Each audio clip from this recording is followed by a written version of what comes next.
Hi guys, and welcome to my review of Alien 3 from 1992, directed by David Fincher. This sequel essentially sees our protagonist Ellen Ripley. We have her escape pod crash landing on this penal colony planet, Verena 161, whereas she is basically in this environment then where she is surrounded by these prison inmates. They are scummiest of the scum. We have murderers. We have murderers. We have rapists. We have sexual predators in this. So, and they're all kind of like essentially living under this rule of like these. They've essentially all kind of had religion preached onto them. So they've all kind of trying to aspire to some sort of redemption through religion. So would you have them believe that this planet is being terrorized by another alien? So we essentially have Ripley and these inmates once again having to face off against this xenomorph. And starting off with the positives of this movie, I still think the visceral level of this film, the special effects still hold up really well. By and large, there is one spot of special effects I really don't like, and we'll get to that. But I think by and large, I was saying in the previous reviews, this is one thing I can say about all of the Alien films. Like, they all kind of can be effective on the visceral level. They still hold up on the visual level. I think the effects largely hold up. We have Sigourney Weaver again, just giving another strong performance as Ripley, as we know what she's going to deliver. I think all the cast does a pretty good job here, really. There's some cool kills in here. There's a scene with where basically one of the it gets sucked into this fan, which is a spot that's always kind of stuck in my mind about this film for some reason, and I'm not too sure or why. We have a most iconic scene of this of this film with the xenomorph basically going right up next to Ripley, yeah, and that pretty much concludes all my positives for this movie. So yeah, because so basically really don't like this one. I think that there's this film is notorious for just being in production hell, and that I'm not going to give a really kind of exhaustive step-by-step process of this, but suffice to say, this went it with rewrite after rewrite. We had script writer after script writer. We had directors coming and going. We eventually landed on David Fincher here, but David Fincher wasn't able to really exercise his true vision because there was a lot of meddling from the studio on this, and we'll get to a bit more a few examples of this where this becomes really apparent. I mean, it becomes apparent in terms of just how this film plays out, because this feels really choppy. There's whole loads of decisions here that just kind of happen out of the blue, and there's no real kind of rhyme or reason for it, and it's all just so to get to the one decisions here that this sequel gets most heavily criticized for is that this if there was ever a film that kind of kills its chances of winning the audience over within the first 10 minutes, and this is it, because in the first 10 minutes we essentially have the first 10 minutes that essentially just pisses all over the satisfying ending of Aliens. Okay, so we basically learn that Hicks and Newt are dead. So we essentially have all of that kind of victory of Alien that we got with the end of Aliens kind of just completely wiped away here.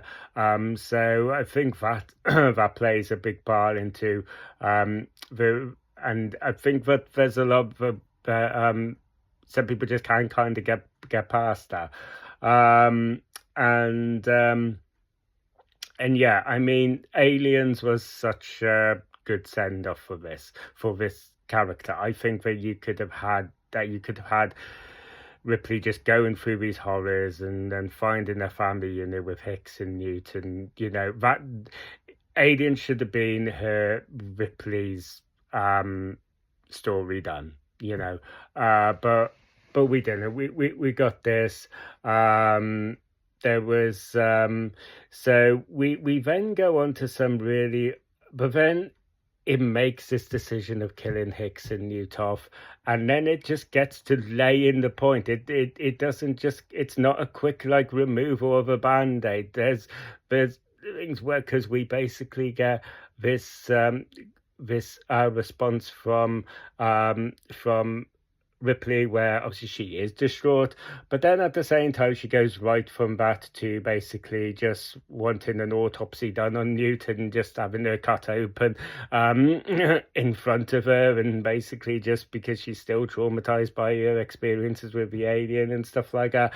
And look, we know that the character of Ripley is basically characterized by the fact that she's able to use kind of like a rationale over her emotions, but Jesus Christ, no, you know, you don't need to lay the point here. And then we basically hop from this to essentially one of the senior officers, Clemens, and we essentially have Sigourney Weaver and Clemens hopping into bed with each other, which I mean, people can make the mental gymnastics to kind of justify why this would happen, but it doesn't fit. You know what I mean? That look, you know, people can make the rationale of, you know, she's just kind of like, she's been through all this continuing horror. She's now in an inmate where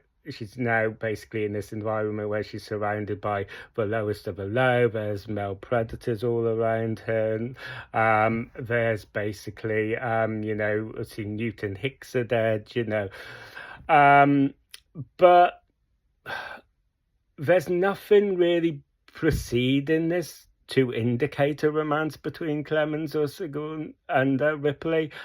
We never really have this revisited after it neither. It's just kind of plonked in there, and it just, you know, it just feels out of place. It just doesn't really, yeah. And so we basically have that, and then we basically go on to find out that that Ripley has an alien embryo impregnated into her, and I know that this was like a creative decision where Alien 3 wanted to be, and Sigourney Weaver also said that she wanted this to be kind of like a send off for the character of Ripley, that you know she could sacrifice herself, and she would just, you know, have that send off, and you know that would be her character done.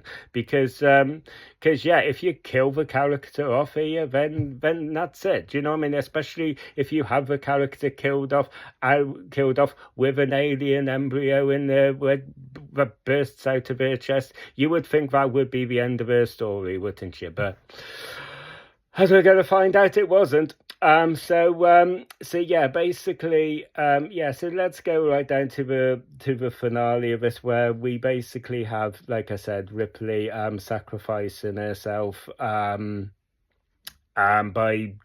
throwing herself into this furnace, and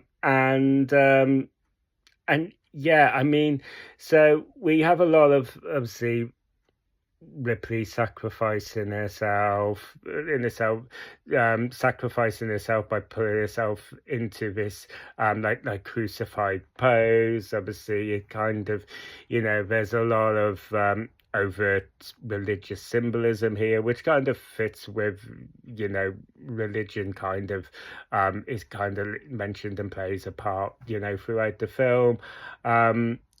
But then once we have this, but this is kind of like a symbolism that's been done before in films. It's been done numerous times after. You know, but they can't even do this right, because as we have Ripley in Freefall here, we basically have the alien burst out of her chest, which doesn't add anything to it. You know what I mean? In fact, it detracts from the sacrifice that Ripley is making here. And this is just another example of like studio interference, because we have another cut, an assembly cut from David Fincher, that kind of aims to restore David Fincher's vision. I mean, we don't really get a director's cut, because David Fincher has kind of since kind of disowned this movie and just refused to do a director's cut. But they've used all of this unseen footage to kind of try and at least give this assembly cut a more move it closer to David Fincher's vision. So out of the two, this very assembly cut is a better version. But yeah, to sort of bring it back around to what I was saying about the finale with the chest bursting thing, like I said, it just detracts from Ripley's sacrifice at that time, and we just kind of and we don't get the chest bursting thing in the assembly cut. This is just only something that only happens in the theatrical cut, and it's just you can just see like a studio going, well, it's an alien film, we need this chest bursting scene. The audience wants us to see this chest bursting scene. Yeah, we think the chest bursting stuff is cool in Alien, but we don't want to see it in this kind of situation. Like, it just, oh my god. So it just so this film is just characterized by just examples of production, how Era's creative decisions are just cannot get behind, and it's just a series of bad creative decisions they can't get behind. Obviously, the choppy editing, and while we're talking about the finale, as I was saying before, there was it was one spot of special effects that I didn't like, and this finale was it, when we have Ripley in that sort of freefall kind of crucified Christ-like pose, and we just get this like fiery explosion furnace backdrop that just looks terrible. It really does look terrible. So yeah, like I said, that's a spot that I really don't like on the special effects front. So yeah, not a fan of this one. All of this being said, it is a film I could see aspiring to a bit of a cult status. I guess at some point, I could see it. But yeah, not a fan of this one. And then yeah, that's pretty much it. That's pretty much wraps up my review of this one, guys. So yeah, thank you guys for taking the time to watch this video. If you enjoyed this video and you want to see more, don't forget to ring that bell for notifications. Don't forget to like and subscribe. Feel free to let me know down in the comment section about what your thoughts of Alien 3 are. As I said, I'll be reviewing all of the Alien films on here. I'll be reviewing all of the Predator films on here, and then we'll be bringing them all together to rank all of the Predator and Alien films together from worst to the best. So yeah, stay tuned for that. And yeah, until next time, I will see you guys in the next video. You take care.